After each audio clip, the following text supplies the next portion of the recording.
कहानी की नायिका है मीरा। 23 साल की मीरा एक वेडिंग प्लानर है। खुश मिजाज, बातूनी और हर छोटी बात पर इमोशनल हो जाने वाली। उसे लगता है कि शादियां सिर्फ इवेंट नहीं बल्कि दो दिलों का मिलन है। कहानी का नायक है कबीर। 28 साल का कबीर एक सफल बिजनेसमैन है। सख्त, अनुशासित और कम बोलने वाला। उसके लिए भावनाएं मायने नहीं रखती, सिर्फ काम और नतीजा मायने रखता है। मुलाकात की जगह थी जयपुर का एक आलीशान हेरिटेज होटल। मीरा को कबीर के छोटे भाई की शादी ऑर्गेनाइज करने का कॉन्ट्रैक्ट मिला था। और कबीर वो इंसान था जो हर बिल, हर फूल और हर मिनट का हिसाब मांग रहा था। पहले ही दिन उनकी जोरदार बहस हो गई। मीरा गेंदे के फूलों की सजावट करवा रही थी, तभी कबीर वहां आया। मिस मीरा, कबीर की आवाज सख्त थी। मैंने कहा था कि एंट्रेंस पर ऑर्किड चाहिए, ये गेंदे के फूल क्यों? मीरा ने पसीना पोंछते हुए कहा, कबीर सर, राजस्थान की शादी है।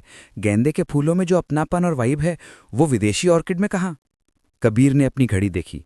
मुझे वाइब नहीं, क्लास चाहिए, इसे अभी बदलो। मीरा को बहुत गुस्सा आया। उसने मन ही मन सोचा, कितना खड़ूस है ये आदमी। इसके जीवन में तो प्यार की जगह सिर्फ कैलकुलेटर होगा। अगले 3 दिन तक यही चलता रहा। कबीर मीरा के काम में कमियां निकालता और मीरा उसे अपने तरीके से जवाब देती। दोनों एक दूसरे को फूटी आंख नहीं सुहाते थे। मीरा उसे हिटलर कहती थी और कबीर उसे नौटंकी। संगीत की रात थी। पूरा महल रोशनी से नहाया हुआ था। मीरा ने सब कुछ बहुत खूबसूरती से संभाला था। वो भाग दौड़ करके मेहमानों का ध्यान रख रही थी। तभी एक छोटी सी दुर्घटना हुई। कबीर की दादी, जो व्हील चेयर पर थीं, उन्हें अचानक सांस लेने में तकलीफ होने लगी। म्यूजिक बहुत तेज था और कोई उनकी आवाज नहीं सुन पा रहा था। मीरा की नजर दादी पर पड़ी। वो अपना वॉकी टॉकी फेंक कर दौड़ी। उसने तुरंत डीजे बंद करवाया, भीड़ को हटाया और दादी को पानी पिलाकर रिलैक्स किया।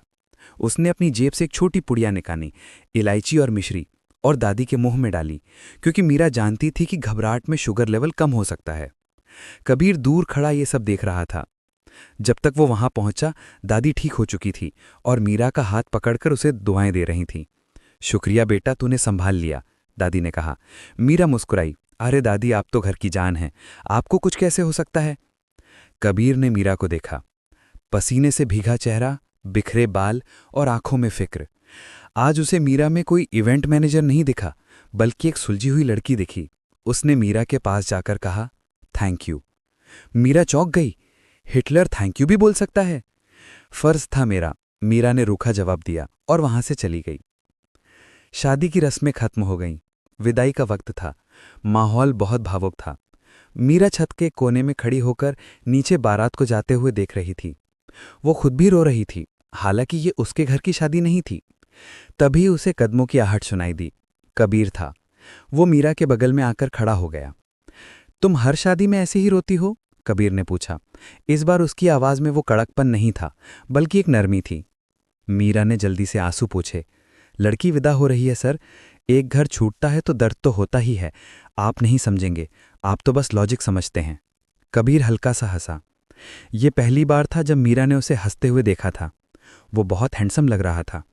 लॉजिक ही कहता है कि अब उसे नए घर में खुशियां मिलेंगी, लेकिन शायद इमोशन ये कहता है कि पीछे छूटने वालों को याद आएगी। मीरा ने हैरान होकर उसे देखा। आपको इमोशन पता है? कबीर ने मीरा की आंखों में देखा। चांदनी रात में मीरा की बड़ी बड़ी आंखें चमक रही थीं। कबीर ने कहा, पिछले 3 दिनों में मैंने कुछ सीखा है। मैंने देखा कि कैसे तुमने मेरी दादी का ख्याल रखा, कैसे तुमने मेरे भाई की खुशी के लिए अपनी नींद खराब की। मुझे लगा तुम सिर्फ पैसे के लिए काम करती हो, पर मैं गलत था। हवा का एक झोंका आया और मीरा की लटें उसके चेहरे पर आ गईं। कबीर का हाथ अनायास, बिना सोचे ऊपर उठा। उसने धीरे से मीरा के बालों को उसके कान के पीछे कर दिया। उस स्पर्श में कोई जल्दबाजी नहीं थी, बस एक ठहराव था। मीरा का दिल जोर से धड़कने लगा। उसने कबीर को रोका नहीं। मीरा, कबीर ने फुसफुसाते हुए कहा, मुझे माफ कर देना अगर मैंने तुम्हें दुख पहुंचाया हो। दोनों के बीच कुछ तो हुआ था उस पल। नफरत की दीवार गिर चुकी थी। अगले दिन सब अपने अपने रास्ते। मीरा वापस मुंबई आ गई और अपने काम में लग गई, लेकिन उसका मन नहीं लग रहा था। उसे बार बार कबीर की याद आ रही थी। वो छत वाली रात, वो स्पर्श। लेकिन उसने खुद को समझाया कि कबीर जैसे अमीर और बड़े लोग शादी के बाद वेंडर्स को याद नहीं रखते। 2 महीने बीत गए। एक दिन मीरा के पापा बहुत खुश थे। मीरा, तेरे लिए एक बहुत अच्छे घर से रिश्ता आया है। लड़के ने खुद तेरी फोटो देखकर हाँ की है। मीरा ने चिढ़कर कहा, पापा, मुझे अभी शादी नहीं करनी। अरे एक बार मिल तो ले, लड़का आज शाम को ही आ रहा है। शाम को मीरा ने बेमन से एक सिंपल सी साड़ी पहनी। बाहर बारिश हो रही थी। दरवाजे की घंटी बजी। पापा ने दरवाज़ा खोला। मीरा चाय की ट्रे लेकर ड्राइंग रूम में आई। उसकी नज़रें झुकी हुई थी। नमस्ते, उसने धीरे से कहा। नमस्ते मिस मीरा। मीरा का हाथ कांपा, चाय के कप खनक गए। उसने नज़र उठाई। सामने सोफे पर कबीर बैठा था। वही शांत चेहरा, वही गहरी आंखें। मीरा के पापा ने कहा, अरे तुम दोनों एक दूसरे को जानते हो? कबीर मुस्कुराया। जी अंकल, हम जयपुर में मिले थे। वहां मैंने इन्हें काम करते हुए देखा था। आज मैं इन्हें अपने जीवन साथी बनाने की रिक्वेस्ट लेकर आया हूं। कबीर उठा और मीरा के पास आया। मैंने उस रात कहा था ना मीरा, कि लॉजिक कहता है खुशियां मिलेंगी। मेरा लॉजिक कहता है कि मेरी खुशी सिर्फ तुम्हारे साथ है। क्या तुम इस खड़ूस के साथ अपनी पूरी जिंदगी प्लान कर सकती हो? मीरा की आंखों में फिर से आंसू आ गए, लेकिन इस बार ये खुशी के थे।